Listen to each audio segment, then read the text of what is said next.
પારધી મૃગને શોધવા માટે કે મેં જે મૃગને શિકાર કર્યો છે ક્યાં છે એમ શોધતો શોધતો ત્યાં આવ્યો છે. એણે જોયું કે કૃષ્ણ અહીંયા બેઠા છે ને એમના પગમાં તીર વાગ્યું છે, એનો જીવ બળ્યો.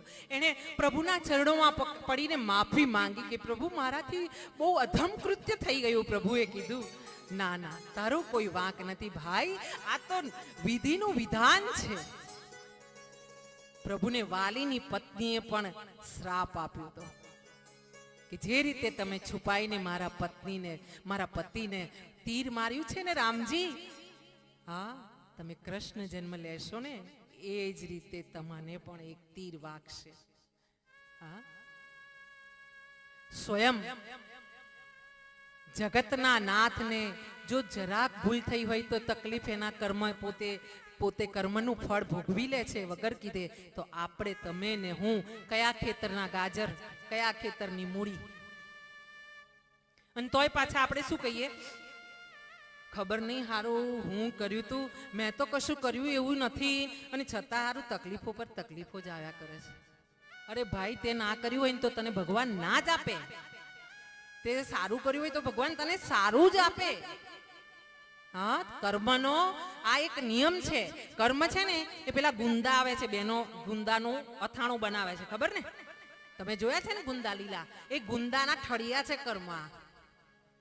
તમે ખોટું કર્મ કરો ને એટલે જયારે આમ ગુંદામાંથી ઠળિયો કાઢવા જઈએ ને એટલે આ આંગળી પર ચોટી જાય, પછી એમ કરો ને એટલે આ આંગળી પર ચોટે, પછી પાછા આમ 2-4 વાર કરો તો અંગૂઠા પર ચોટી જાય. આ કર્મ છે. ના છોડે.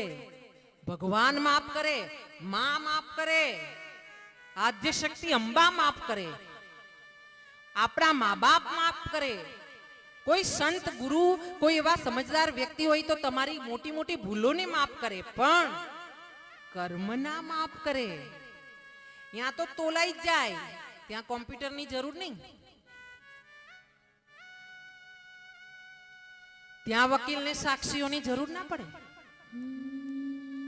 અને એવું આ કર્મ વાલીની પત્નીનો શ્રાપ ભગવાને લીધો છે, ગાંધારીનો શ્રાપ છે, અને એટલે પ્રભુએ આ તકલીફ પોતાના શરીર પર લીધી છે.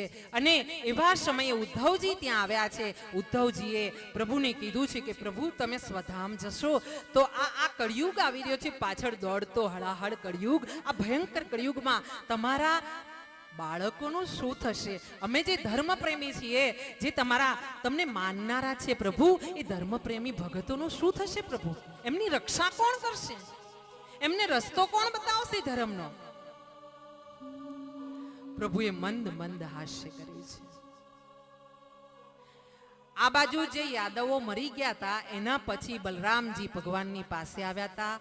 ચરણ સ્પર્શ કરીને શેષનાગજીનો અવતાર હતા બલરામજી. પોતે મોટા હતા છતાં પણ નાના ભાઈ દ્વારિકાધીશ કહેવાયા છે. જોજો, દરેક વખતે ભગવાને બલરામજીને પૂછીને નિર્ણય લીધા છે રાજ્યના, અને દરેક વખતે બલરામજીએ પણ પોતાના ભાઈને દ્વારિકાધીશ તરીકેની ઉપાધિ પદ પ્રમાણે એની માનને પ્રતિષ્ઠા રાખી છે. ભાઈઓની સમજણ